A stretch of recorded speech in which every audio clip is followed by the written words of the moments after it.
Olá, aqui quem fala com você é o Reverendo Ricardo Chaves Fukuzawa, pastor presbiteriano, e hoje nós teremos mais uma aula da nossa Escola Bíblica Dominical da Igreja Presbiteriana do Brasil. Mais especificamente, esta aula é destinada aos membros da Primeira Igreja Presbiteriana do Brasil em Itaquaquecetuba. Hoje que eu me refiro, dia 26 de julho de 2020, e trata-se da nossa 18ª Escola Bíblica Dominical online. Estamos estudando a Confissão de Fé de Westminster. Sob o tema Confissão de Fé de Westminster, algumas aplicações para nosso tempo.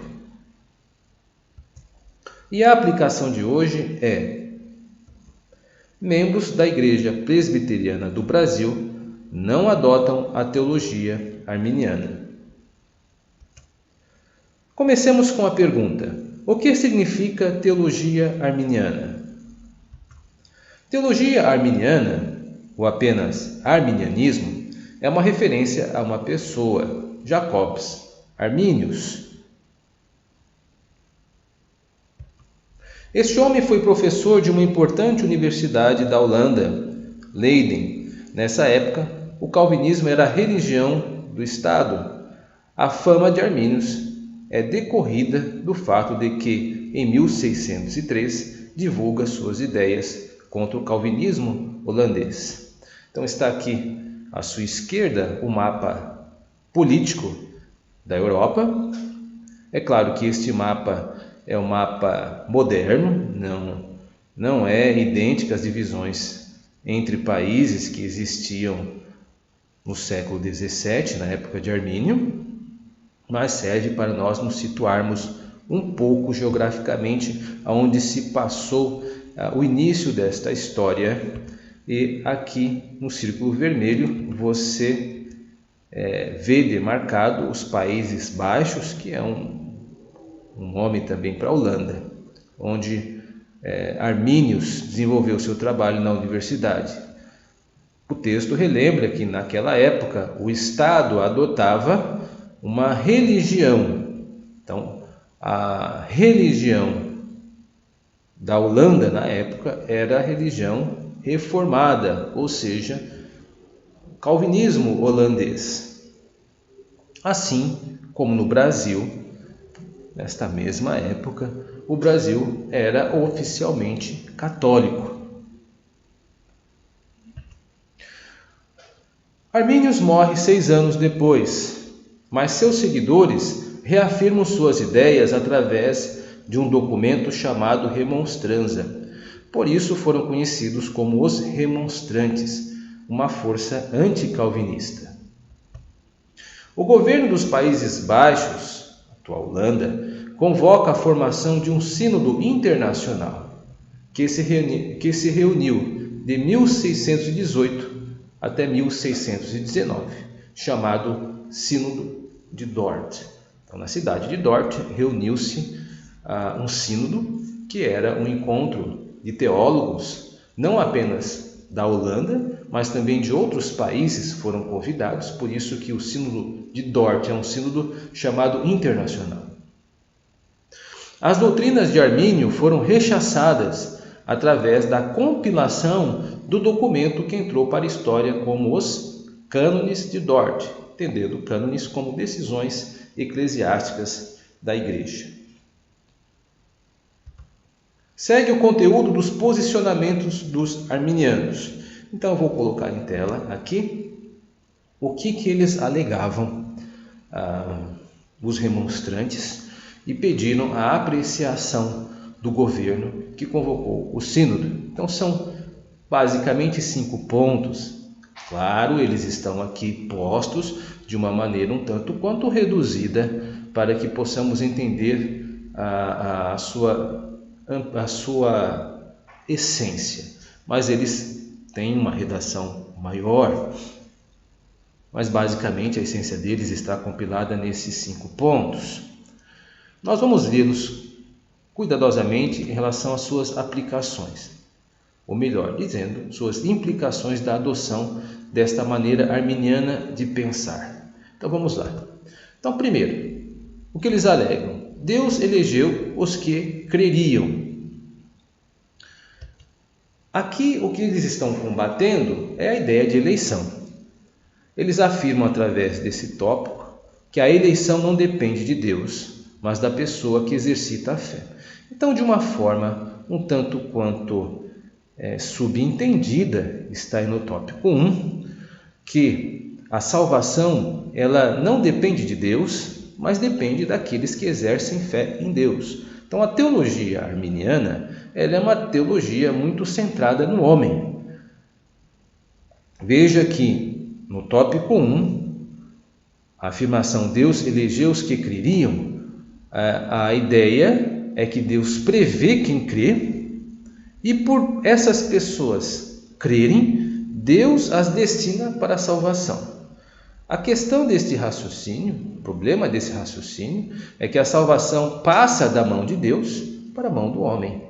Então é o homem que se salva e Deus, de uma forma muito sutil, se torna não Deus gracioso que elege o homem para a salvação, mas se torna devedor da salvação, porque o homem exerce fé. Este é o pensamento arminiano rejeitado pelo Sínodo de Dort.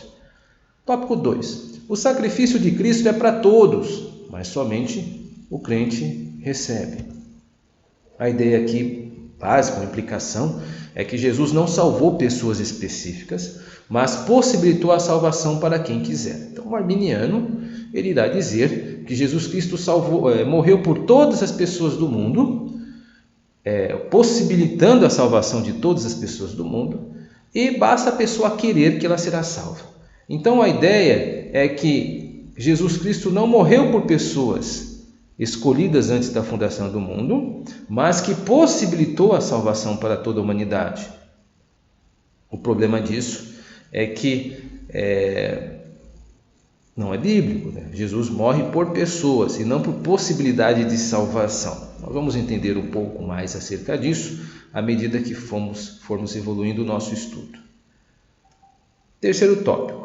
A fé é um dom da graça de Deus. O que está por trás desta ideia? Todas as pessoas possuem fé.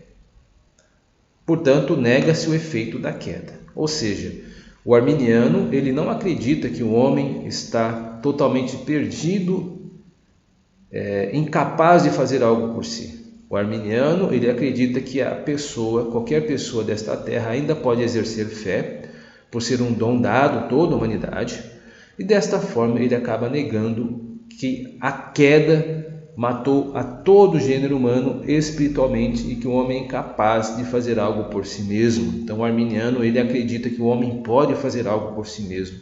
Então esse tópico 3 ele é um indicador disto. 4. Esta graça, porém, pode ser rejeitada. Como a salvação depende do homem, ele pode perdê-la. Então o arminiano ele sustenta que a pessoa pode perder sua salvação. Portanto, ele precisa ganhar a sua salvação por obras. Este é o problema, mais um problema do pensamento arminiano. A salvação não é mais pela graça, mas é pela sua própria obra, pela sua própria fidelidade. Tópico 5. Os crentes podem causar sua própria perdição. Este pensamento é decorrente do anterior. Como a salvação só depende do homem e não de Deus, o crente ele pode perdê-la. Então, não é incomum um arminiano acordar de manhã crendo-se salvo, mas à tarde, devido a algum tipo de pecado, achar-se perdido. E aí, por aí vai. Portanto, estes são 5 pontos, lembrando, dos arminianos, totalmente rejeitado pelo Sínodo de Dort, da Holanda. E as suas implicações em amarelo aqui. Os cânones de Dort são uma resposta a esses argumentos. Em nosso tempo, popularizou-se essa resposta pelo acróstico TULIP, ou os assim conhecidos 5 pontos calvinistas. Vamos a eles. Então está aí uma imagem que apresenta 5 respostas do cânon de Dort. Ele não foi necessariamente escrito desta forma, Isto é uma maneira que foi utilizada ou se sedimentou no tempo para decorarmos os conceitos de resposta aos arminianos. Este acróstico, você percebe aí na sua esquerda, em letra maiúscula, tulip, em inglês, o nome de uma flor conhecida como tulipa. Então, vamos fazer uma tradução. Claro que toda tradução para uma outra língua tem as suas limitações. Vamos perceber que o U do inconditional election vai ser modificado. Vejamos. Então, 5 pontos calvinistas em nossa língua seriam isso. Total depravação, que em linhas gerais afirma que o homem está totalmente depravado, e para o homem quer dizer a humanidade está totalmente depravada. Por depravada quer dizer que o pecado afetou todas as áreas da vida da humanidade. Então não há nenhuma área da nossa vida que não tenha sido pelo pecado tocada. Incondicional eleição, ou seja, a eleição ela é incondicional. Nós não temos como satisfazer nenhuma condição para merecer a salvação, por isso ela precisa ser dada. Limitada expiação, ou seja, a expiação ou a salvação, ela não é para toda a humanidade, mas apenas para os eleitos, a qual Deus quis eleger antes da fundação do mundo. Irresistível graça, a saber que ninguém pode resistir à graça de Deus. Quando Deus quer efetuar a salvação, Ele a efetua. Perseverança dos santos, ou seja, aqueles que pertencem ao Senhor, o Senhor garante que estarão com Ele no céu. No Brasil, o arminianismo é acolhido por uma quantidade expressiva de evangélicos, em sua maioria pentecostais e neopentecostais. Portanto, existe influência considerável do arminianismo no Brasil, expressa através da televisão, do rádio, jornais e em revistas. A maioria das músicas evangélicas, por exemplo, reflete o arminianismo, assim como a maioria dos teleevangelistas, aqueles pastores ou pregadores que aparecem na televisão, em sua maioria são arminianos. A nossa orientação teológica, encontrada na Bíblia e expressa pela Confissão de Fé de Westminster, não é arminiana. Por exemplo, vamos considerar o primeiro assunto da lista de Armínio, que é: Deus elegeu os que creriam. A Confissão de Fé de Westminster, por sua vez, não pode concordar com esse tópico. Vejamos o que ela diz em seu capítulo 3, que trata acerca dos eternos decretos de Deus. Então, aqui está o capítulo 3, dos decretos eternos de Deus. A sua primeira seção, eu vou fazer uma leitura agora. Desde toda a eternidade, pelo muito sábio e santo conselho de sua própria vontade, Deus ordenou livre e inalteravelmente tudo quanto acontece. Porém, de modo que nem Deus é o autor do pecado, nem violentada é a vontade da criatura, nem é tirada a liberdade ou contingência das causas secundárias antes estabelecidas. Bom, esta sessão ela já foi estudada na Escola Bíblica Dominical nestes últimos meses, então não é a ideia que nós viemos a expor novamente, mas vamos destacar aqui algo que é bem evidente, é central nesta sessão, que é que Deus ordenou livre e inalteravelmente tudo quanto acontece, ou seja, Deus pré-ordenou todas as coisas, Deus predestinou todas as coisas. Por livre se entende que, independente de qualquer ser, Deus fez porque quis, e inalteravelmente, ou seja, tudo que Deus predeterminou antes da fundação dos tempos já está acontecendo, irá acontecer. Fundamentos bíblicos nós temos, por exemplo, em Mateus no capítulo 10, verso 29, está escrito assim: não se vendem 2 pardais por uma moedinha? Contudo, nenhum deles cai no chão sem o consentimento do Pai de vocês. Expressando Jesus a insensatez da ansiedade, uma vez que tudo depende de Deus, inclusive as mais pequenas criaturas, o destino delas já está selado, assim como de todos nós. Nele digo, no qual fomos também feitos herança, predestinados, segundo o propósito daquele que faz todas as coisas conforme o conselho da sua vontade. Este texto encontra-se na Epístola de Paulo aos Efésios, em seu capítulo 1, verso 11. Ou seja, é Deus quem determina quem crê, e Ele o fez antes da fundação do mundo.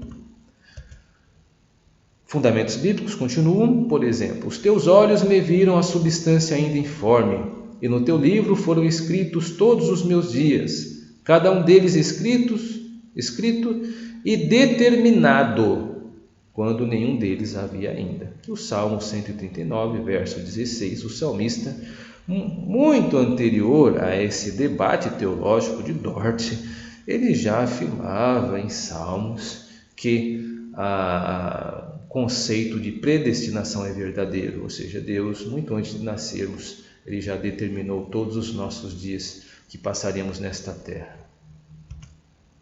É Deus, portanto, quem escolhe a pessoa, e não a própria pessoa a Deus. Isso faz com que a nossa salvação seja provinda de Deus e não de nós mesmos. Então, por trás da eleição, ou o seu terreno sólido, está a ideia de que é Deus quem salva o homem, e não o homem que salva a si mesmo. Por isso, a necessidade da predestinação. Esta maneira de conceber a salvação de Deus está em sintonia com o terceiro ponto do chamado acróstico Tulipe, ou seja, esse pensamento anterior que tratamos, ele é provindo do capítulo 3, acerca dos decretos eternos de Deus, da nossa confissão de fé de Westminster, e expressa o pensamento da limitada graça, ou seja, que o Senhor Jesus Cristo não morreu por todos, mas morreu apenas pelos seus eleitos. Vejamos como o pensamento arminiano responde a esta pergunta: por quem Jesus Cristo morreu? Irá dizer Armínio, o sacrifício de Cristo é para todos, mas somente o crente recebe. Ou seja, o arminianismo, como o Jacó Armínio sustentava, Jesus Cristo morreu para todo mundo. Mas Jesus Cristo morreu por todos mesmo? A título de exemplo, examinemos um texto bíblico que, olhando de maneira superficial, é utilizado pelos arminianos para fundamentar seu argumento. Então nós vamos ver aqui um texto bíblico muito trago pelos arminianos para tentar sustentar seu argumento que Jesus Cristo morreu por todo mundo. E nós vamos examiná-lo à luz de um olhar um pouco mais rigoroso. É o texto que se encontra na primeira epístola de João, no capítulo 2, verso 1 a 2. Se todavia alguém pecar, temos advogado junto ao Pai, Jesus Cristo o justo, e ele é a apropriação pelos nossos pecados, e não somente pelos nossos próprios, mas ainda pelos do mundo inteiro. Olhemos cuidadosamente a palavra mundo neste texto, e ela se encontra aqui nesta última oração, acerca que Jesus Cristo é apropriação, pecado, dos nossos pecados, não somente pelos nossos, mas ainda pelos do mundo inteiro. O que significa a palavra mundo neste texto? Mundo significa todas as pessoas da Terra, de todas as eras. A palavra mundo não pode ser tomada com toda essa abrangência, porque Jesus Cristo não morreu por todas as pessoas da Terra de todas as eras. Afirmar isso significa dizer que Jesus Cristo morreu por Judas, o que ele mesmo nega. Quando eu estava com eles, guardava-os no teu nome, que me deste, e protegi-os, e nenhum deles se perdeu, exceto o filho da perdição, para que se cumprisse a Escritura. Isso está escrito no texto de João, capítulo 17, verso 12, trata-se da oração de Jesus Cristo ao Pai, antes da crucificação, onde ele diz que guardou todos os seus, exceto aquele que se perdeu, ou seja, ele não guardou Judas. Então, por quem Jesus Cristo morreu? Os presbiterianos, que subscrevem a Confissão de Fé de Westminster, a qual endossa o pensamento do terceiro argumento da Tulipe, responde: Jesus Cristo morreu pelo povo de Deus. Porquanto foi cortada da terra dos viventes, por causa da transgressão do meu povo, foi ele ferido. A morte de Cristo foi para o povo de Deus. Isaías 53, 18. Ele dará à luz um filho e lhe porás o nome de Jesus, porque ele salvará o seu povo dos seus pecados. Mateus 1, 21. Ou seja, Jesus Cristo morreu por um povo seu. Jesus Cristo morreu pelas suas ovelhas. Eu sou o bom pastor dá a vida pelas suas ovelhas, mas vós não credes, porque não sois das minhas ovelhas.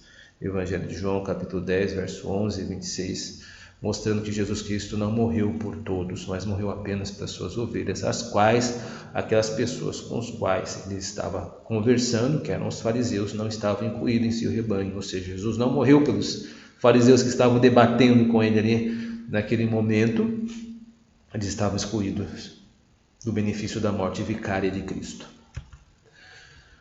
Jesus Cristo morreu pelos seus amigos. Ninguém tem maior amor do que este, de dar a alguém a própria vida em favor de seus amigos. Vós sois meus amigos, se fazeis o que vos mando. João capítulo 15, verso 13 a 14. E por fim, Jesus Cristo morreu pela sua igreja. Atendei por vós e por todo o rebanho sobre o qual o Espírito Santo vos constituiu bispo, para pastoreardes a igreja de Deus, a qual ele comprou com seu próprio sangue. Atos 20, 28. Portanto, Cristo não morreu pelo mundo inteiro em sua totalidade. É por eles que eu rogo, não rogo pelo mundo, mas por aquele que me destes, porque são teus. Então, dizer que Jesus Cristo morreu pelo mundo todo é contrariar o Evangelho de João. Jesus Cristo morreu pelo povo de Deus, pelas suas ovelhas, pelos seus amigos, pela sua igreja. Jesus não morreu pelo mundo em sua totalidade de habitantes. A palavra mundo deve ser entendida neste texto como homens e mulheres de cada tribo e nação, ou seja, aqueles que se tornam discípulos de Cristo nas nações, não as nações em sua totalidade. Isto é coerente com o mandato da igreja. Ide, portanto, fazer discípulos de todas as nações, batizando-os em nome do Pai, do Filho e do Espírito Santo. Esta é uma das particularidades da abordagem bíblica da igreja presbiteriana. Este método é utilizado para uma melhor compreensão da Bíblia e é uma herança da orientação de Calvino, uma herança do calvinismo. Considerações. Por que estudar confissões como esta que estamos estudando?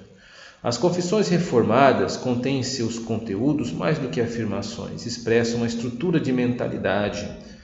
Temos então duas estruturas de mentalidade com a qual temos que lidar hoje em dia. Nós temos as igrejas arminianas, com uma mentalidade diferente da nossa, e temos as igrejas orientadas pelo calvinismo, que tem uma mentalidade também diferente.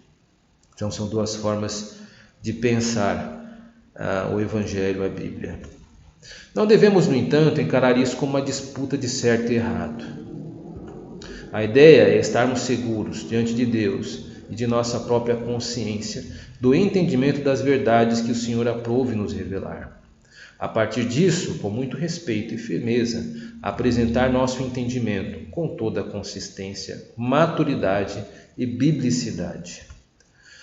Portanto, a todos aqueles que possuem alguma dúvida ou precisem de indicações de leitura para os temas tratados, estamos disponibilizando um e-mail para o contato, está aí no meio do seu visor, ibbitaquaresponde@gmail.com. Espero que esse estudo venha edificar as nossas vidas e aumentar o nosso conhecimento em Deus. Que Deus muito nos abençoe. Amém e amém.